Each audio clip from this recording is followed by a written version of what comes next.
You walk into a grocery store in Sydney, grab a gallon of milk, some bread, maybe a couple of vegetables. You get to the checkout, $47. For basics, in Melbourne, a single person spending $200 a week on groceries is considered frugal, a modest two-bedroom apartment. Try $550 per week in Rentand. That's not even in the city center. Everything in Australia costs more. But here's what nobody's telling you. There's one hidden economic force driving these prices that most Australians don't even realize exists. And by the end of this video, I'm going to reveal exactly what it is and why it's not going away anytime soon. Let's start with the uncomfortable truth. Australia is one of the most expensive countries on Earth.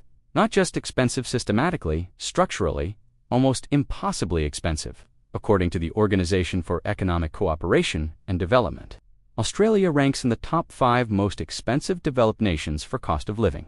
Sydney and Melbourne consistently appear in the top 15 most expensive cities globally, competing with Zurich, New York, and Singapore. But here's where it gets interesting. Australians aren't just paying more, they're paying more for everything. The Australian Bureau of Statistics reported that in 2024, the average Australian household spent approximately 32% more on essentials compared to American households when adjusted for currency. Healthcare, education, transportation, food, housing, every category shows significant price inflation compared to other developed nations. Take housing. The median house price in Sydney hit approximately 1.2 million Australian dollars in 2024. That's roughly $780,000 US. For context, that's nearly double the median US home price. In Brisbane, prices surged 40% between 2020 and 2024 alone. Renters aren't spared. Either median rent in Sydney reached $650 per week for a 2-bedroom unit. That translates to nearly $34,000 annually just for shelter. Before we dive deeper, if you're finding this valuable, and trust me, the data gets even more revealing, hit that like button and drop a comment. Have you noticed prices rising in your country? Let's compare notes. Now, defenders of Australia's economy will point to something crucial. Australians earn more, and they're right. The minimum wage in Australia is $23.23 per hour, the highest in the world. The median Australian worker earns approximately $92,000 annually, according to the Australian Bureau of Statistics. That's significantly higher than the US median of around $59,000. So problem solved, right? Higher wages offset higher costs. Not quite. Here's the critical nuance. While Australians earn more nominally, their purchasing power tells a different story. When economists calculate real wages, what your money actually buys, the advantage shrinks dramatically. A 2024 analysis by the Reserve Bank of Australia found that after accounting for cost of living, Australian workers' purchasing power increased by only 4% over the past decade, while housing costs rose 78% in major cities. Let me give you a concrete example. Emma, a registered nurse in Perth, earns $85,000 annually, a respectable income, but her 1-bedroom apartment costs her $28,000 per year in rent. Add utilities, groceries, transportation, and healthcare, and she's left with less than $15,000 for savings, emergencies, and quality of life. Meanwhile, a registered nurse in Houston, Texas, earning $68,000, pays approximately $15,000 in annual rent and has significantly more discretionary income remaining. Subscribe if you haven't already, because what I'm about to explain fundamentally shapes Australia's economic reality, and most coverage completely misses this.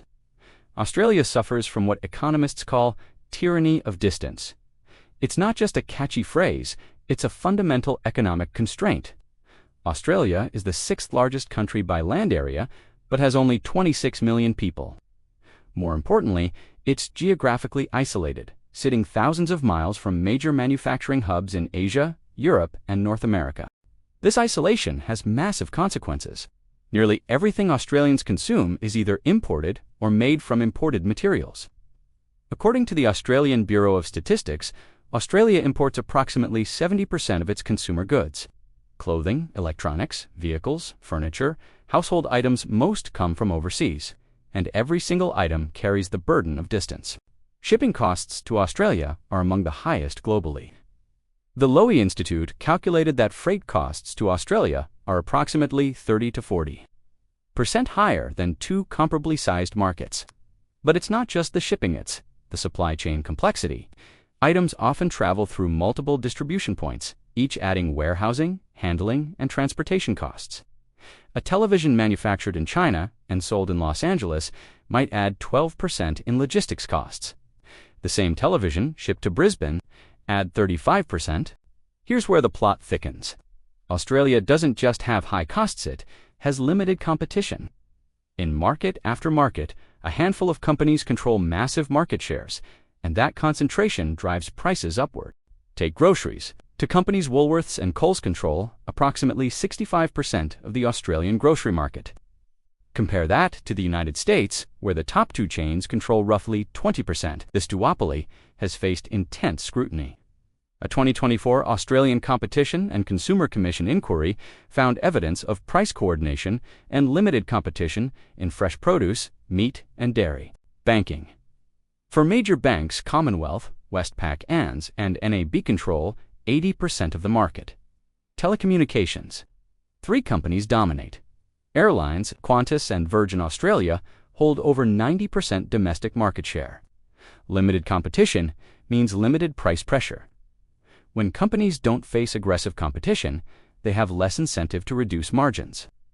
The Productivity Commission's 2024 report concluded that market concentration in Australia costs consumers an estimated $11 billion annually in higher prices and reduced service quality. Australia is expensive, partly by design. The country maintains some of the strictest regulatory standards globally for good reasons, but with costly consequences. Labor regulations, while protecting workers, significantly increase operational costs. The Fair Work Commission mandates minimum wages, penalty rates for weekend and evening work, and strict unfair dismissal protections. A retail worker in Australia working Sunday earns double. Hospitality businesses pay penalty rates up to 200% for public holidays. These protections are valuable, but they directly translate to higher consumer prices. Building codes and construction regulations are among the world's most stringent. While this ensures quality and safety, it dramatically increases construction costs. The Housing Industry Association estimates that regulations and compliance add approximately 42% to new home construction costs. Environmental assessments, heritage restrictions, building inspections, and certification requirements, HHS, time and expense. Remember that hidden economic force I mentioned at the beginning? Here it is. Australia's prosperity is built on resources, not manufacturing, and that fundamental economic structure makes everything more expensive. Australia is incredibly wealthy in natural resources: iron, coal, natural gas, gold, lithium. Mining represents approximately 10% of GDP and generates massive export revenue.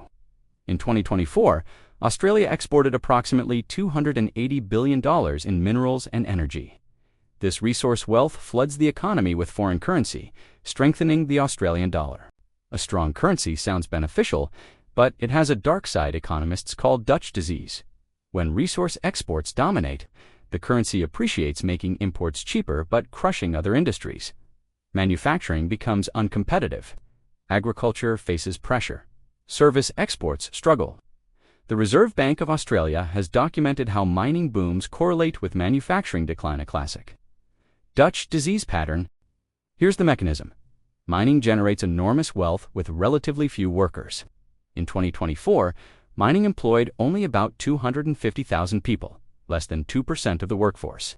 Yet these workers earn average salaries exceeding $130,000. This high-wage sector inflates wage expectations across the economy. A barista in Perth, competing for workers who could potentially work in mines or mining-adjacent services, must offer higher wages. Those wages push up coffee prices. Resource wealth also inflates property prices in mining regions, creating ripple effects nationally. When Western Australian miners can afford expensive properties, it pushes up prices across the market. The Commonwealth Bank's 2024 Housing Affordability Report linked resource boom cycles directly to property price surges in all major cities, not just mining towns. But here's the critical insight. This resource-driven prosperity is structural. Australia's economy is fundamentally oriented toward extracting and exporting minerals while importing manufactured goods. This isn't changing soon. If you've made it this far, Hit subscribe, because understanding where Australia's economy is heading matters whether you live there or not. Here's the uncomfortable projection. Prices will continue rising faster than most comparable economies. The Reserve Bank of Australia forecasts inflation stabilizing around 3% annually. But cost of living pressures, housing especially, will likely accelerate. Treasury projections suggest Sydney's median house price could reach $1.6 million by 2028. Melbourne isn't far behind. The structural drivers aren't disappearing.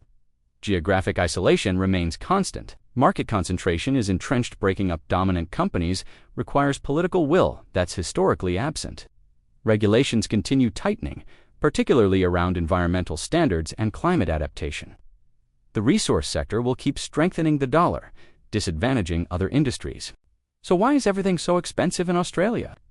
It's not one reason. It's a perfect storm of geography, market structure, regulatory choices, resource dependence, and historical economic development, creating a uniquely expensive environment. The geographic isolation means higher transportation costs for virtually everything. The market concentration means less competitive pressure on prices. The regulatory framework prioritizes safety and quality over cost minimization, and underlying everything, the hidden force resource wealth that strengthens the currency while distorting the broader economy. Here's the important insight I promised. Australia's expensive economy isn't a problem to be solved, it's a condition to be managed. The structural drivers are largely permanent. Geographic isolation won't change. Resource dependence will likely intensify as global energy transitions require minerals Australia possesses.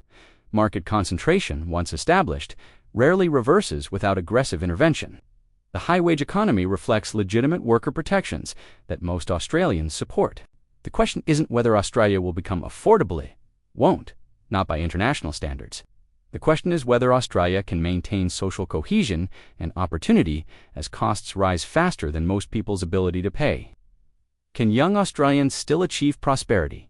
Can the middle class be sustained? Can inequality be managed without undermining the productive economy? If this video gave you a deeper understanding of Australia's economic challenges, or if you're experiencing similar pressures wherever you live, leave a like, subscribe for more economic deep dives, and share this with someone who needs to understand what's really driving these costs. What's your experience with cost of living wherever you are? If this video gave you a deeper understanding of Australia's economic challenges, or if you're experiencing similar pressures wherever you live, leave a like. Subscribe for more economic deep dives, and share this with someone who needs to understand what's really driving these costs. What's your experience with cost of living wherever you are? Are you seeing similar patterns, different solutions? The conversation continues in the comments. I read them all, and your insights often spark future videos. Thanks for watching, and remember, understanding the economic forces shaping your life is the first step toward navigating them successfully.